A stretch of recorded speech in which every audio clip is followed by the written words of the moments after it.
G'day, it's Rob here again.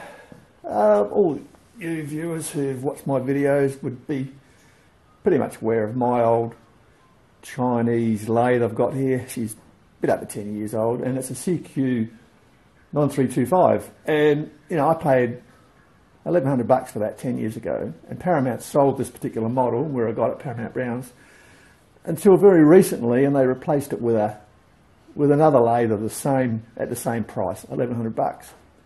And I got to say, I'm really disappointed that the CQ 9325 is no longer sold in Australia, because it just absolutely leaves the other stuff in the price bracket for dead. I mean, you know, it's got 1-inch spindle, reverse tumbler, 3-speed quick change gearbox, 10-inch swing, a number 3 Morse tailstock, cam lock tailstock.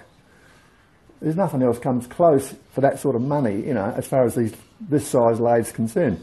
So Paramount's brought in a new one, which I've looked at and I'm not very impressed at all. And the new one is a CQ 6125, which has 21mm spindle bore, so it's only, you know, it's less than an inch, what, 3/4 inch bore.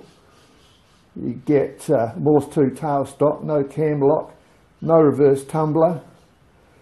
You know, I mean, okay, they're selling them, but I wouldn't buy one. I think they're, compared to this particular model that I've got, no, they're very, very basic, lacking machine in my opinion. They got a quick change gearbox, but that's about all they got going for them.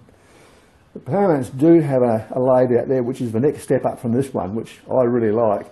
And if I hadn't bought this, I would have bought that. And okay, it's 50% dearer approximately, but it's a lot more lathe, and it's not massively bigger than this. You know, this is a good size because it's compact. It's got a good big swing, which is what you want, but not too big.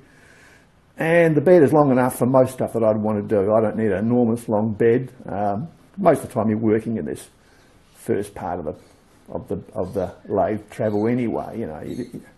And having a 1-inch bore, spindle bore, you can put long stuff through there quite often. I mean, 1 inch is sort of a pretty nominal size for a lot of jobs you work on. So anyway, I've got to go to Paramount's tomorrow to get some gear. So while I'm out there, we'll have a look at the lathes they've got. They're sold out on the CQ 6125, so they may not have any there. But they will have the other one I'm interested in, which I'm not intending to replace this at the moment, but I'm just saying, you know, on a bang for buck basis, if I was going to buy a lathe and I wanted to get a good value for money with good features and not a lot of weaknesses, this is the one I'd go for. This is a good lathe. The only weak part about this is the top slide's a bit wimpy. It could be better, for sure. It does the job, but nothing's perfect. But I'm quite happy with it. But yeah, anyway, we'll see you what happens tomorrow. Stay tuned. Well, it's a nice crisp morning in Adelaide. I'm going to head over to Paramount Browns, where I got my Chinese lathe from all those years ago, and got to get some gear over there, and we can have a look at their latest offerings while we're over there and see what's available.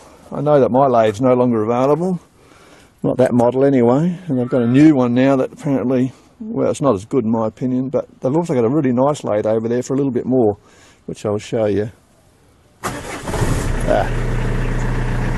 What a machine, starts every time. Okay, we'll climb aboard and we'll head over. Well, we're out at Paramount Browns and we're going in to see what stock they've got. They have all sorts of gear here, generally good value. I've come here quite often and pick up bits and pieces. And their machinery is generally good solid stuff. I've been selling it for years, and as I said, I've got nothing to do with this company, but they are good value on lathes particularly, so we'll go in and see what they've got in stock. Okay.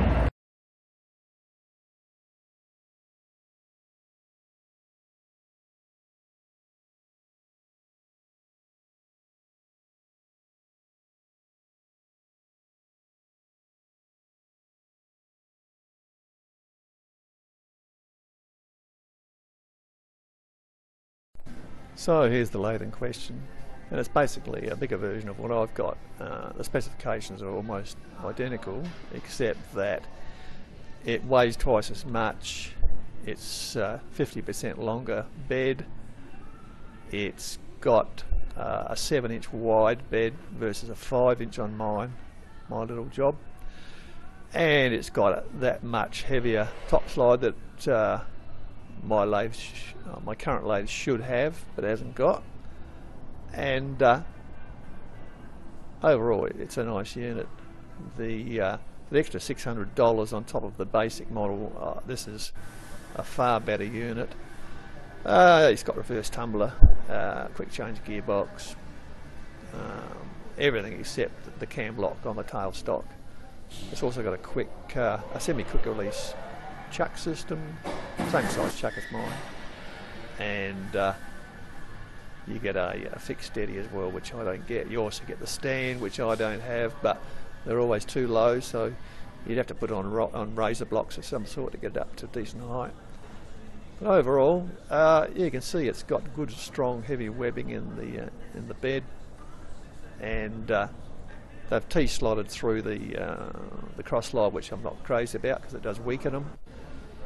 If they'd T-slotted them crossways rather than lengthways like the Brits do, it'd be a lot better because it doesn't weaken the cross slide. But there's still plenty of meat left in that one.